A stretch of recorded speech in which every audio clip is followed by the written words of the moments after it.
امام حسین کی شہادت کے بعد فوج یزید نے رسول اللہ کی بیٹیوں کو قید کر دیا اور امام حسین اور ان کے ساتھیوں کو بے گور و کفن زمین کربلا پہ چھوڑ کے کوفہ و شام کی طرف روانہ ہو گئے۔ تو یوں رسول اللہ کا نواسا زمین کرب و بلا پہ بے گور و کفن پڑا رہا۔ اتنے میں ایک کبوتر آسمان سے اڑتا ہوا جب زمین کربلا سے گزرا تو وہ رسول اللہ کی مہک کو محسوس کرنے لگا اور دیکھا کہ امام حسین علیہ السلام کا جسم زمین کرب و بلا پہ بکھرا ہوا ہے، تو وہ چیختا ہوا آسمان میں پرواز کرتا رہا اور دوسرے پرندوں سے کہنے لگا کہ قیامت آ گئی، بی بی فاطمہ زہرا کے بیٹے کو قتل کر دیا گیا اور رسول اللہ کے خاندان کا خون زمین کرب و بلا پہ بکھرا ہوا ہے۔ تو یوں کبوتر کرب و بلا میں آ کر مقتل گاہ میں پھرنے لگے اور امام حسین علیہ السلام کے غم میں رونے لگے اور امام حسین کے خون کو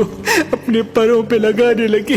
ان کبوتروں میں سے ایک کبوتر امام حسین کے خون کو اپنے پروں میں لے کے مکے کی طرف روانہ ہوا، دوسرا کبوتر امام حسین کے خون کو لے کے مدینے کی طرف روانہ ہوا، تیسرا کبوتر نجف کی طرف روانہ ہوا۔ تاریخ نے لکھا مدینے سے باہر سیام نام کا ایک یہودی رہتا تھا جس کی بیٹی کو کوڑ کا مرض تھا اور وہ نابینا تھی، اور یہ مرض کسی دوسرے کو نہ لگے اس لیے وہ روز ایک باغ میں اپنی بیٹی کو بند کر کے چلا جاتا تھا اور صبح آ کے اپنی بیٹی سے ملتا تھا۔ بس جیسے ہی اپنی بیٹی کو باغ میں چھوڑ کے واپس جائے اس کی بیٹی ایک درخت کے نیچے آ کے بیٹھ گئی اور اس درخت کے اوپر وہ کبوتر بیٹھا تھا جو امام حسین کا خون لے کے مدینے کی طرف آ رہا تھا۔ بس رات کو اس کبوتر کے پروں سے امام حسین کے خون کی ایک بوند اس نابینا کی ایک آنکھ میں گری، دوسری بوند دوسری آنکھ میں گری اور کچھ بوندیں اس کے چہرے پہ لگی۔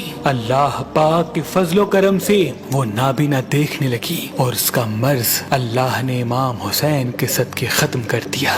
بس جیسے ہی صبح اس کا بابا آئے تو وہ باغ میں ادھر ادھر دیکھے، پوچھنے لگے کہ میری بیٹی کہاں ہے۔ اتنے میں اس کی بیٹی آ کے کہنے لگی اے میرے بابا دیکھو میری آنکھیں صحیح ہو گئیں، میرا جسم صحیح ہو گیا، میری بیماری ختم ہو گئی۔ اس کے بابا نے پوچھا یہ کیسے ہوا؟ اس کی بیٹی رو کے کہنے لگی بابا جس درخت کے نیچے میں سو رہی تھی اس کے اوپر ایک کبوتر بیٹھا تھا جو پوری رات روتا رہا اور اس کا خون میرے جسم پہ گرتا رہا۔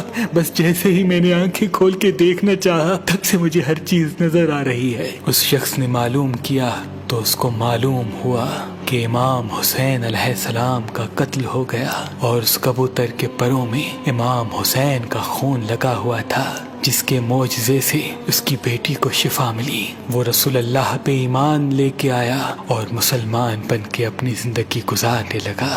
سلام ہو رسول اللہ کے خاندان پر، سلام ہو اہل بیت کی عظمت پر، سلام ہو اس ناحق خون پر جو اسلام کی بقا کے لیے زمین کرب و بلا پہ بہتا رہا۔ اللہ کے ولی حضرت شاہ شمس تبریز نے فرمایا کہ حسینی عقیق پہننے سے نظر، تعویذ، جادو انسان پہ اثر نہیں کرتے اور انسان کے کاموں میں رکاوٹیں ختم ہونے لگتی ہیں۔ تو ابھی ہماری ویب سائٹ مہربانی.com پہ آئیں اور یہ پتھر حاصل کریں۔ آپ اپنا لکی پتھر ہماری اپلیکیشن جو گوگل پلے اسٹور اور آئی فون ایپ اسٹور پہ موجود ہے ان سے بھی حاصل کر سکتے ہیں۔ مزید معلومات کے لیے ہمارے نمبر پہ کال کریں۔ اللہ آپ کو سلامت رکھے۔